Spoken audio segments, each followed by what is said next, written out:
Un casting digne d'un mauvais film.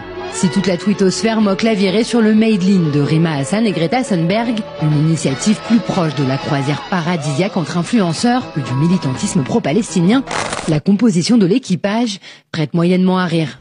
En effet, au-delà de l'hyper-médiatique et marketé Greta Thunberg ou de Liam Cunningham, l'acteur de Game of Thrones en mal d'actualité cinématographique, on trouve parmi les participants de cette malheureuse équipée Thiago Avila, un activiste brésilien, membre du comité de pilotage de la Freedom Flotilla Coalition, qui, quand il ne poste pas des vidéos lunaires de ses solos de guitare sur le pont du Medellín, affirme son soutien à la Russie et à l'Iran, en écrivant par exemple « Non à la guerre impérialiste contre l'Iran ». Thiago Avila est surtout un soutien indéfectible du Hezbollah.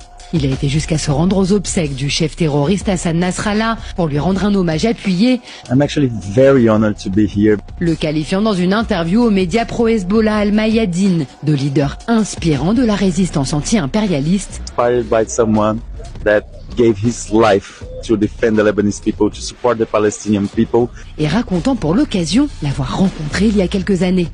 Parmi les autres passagers du Medellín, on trouve également Omar Fayyad, célèbre journaliste d'Al Jazeera arabique, le média qatari ouvertement pro-Hamas, qui réalise des reportages pour vanter l'organisation terroriste au cœur même des tunnels, qui relaie sa propagande terroriste, et qui a même récemment été interdit d'antenne par l'autorité palestinienne pour ses liens avec le Hamas. Côté français, la composition n'est pas beaucoup plus reluisante, car au-delà de militants pro-palestiniens aux références douteuses, comme Yanis Mamdi, le journaliste de Blast, qui pense que l'antisionisme est simplement la critique de la politique israélienne. On trouve la fausse passionnariat Rima Hassan, militante pro-Hamas qu'on ne présente plus après ses hommages à Yahya Sinwar et à l'organisation terroriste, ses sorties complotistes et antisémites, ses menaces contre des élus français, ses liens avec des puissances étrangères ou ses appels aux martyrs.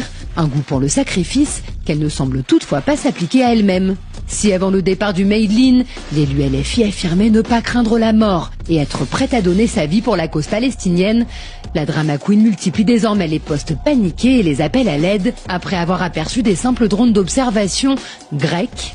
Un nouvel épisode burlesque de cette virée qui semble avoir pour objectif principal de provoquer Israël dans un bateau immatriculé en Iran et une croisière tout bonnement indécente où les images instagrammables semblent définitivement l'emporter sur la très maigre quantité d'aide humanitaire réellement acheminée avec un étrange mot d'ordre, liberté, égalité, kéfier.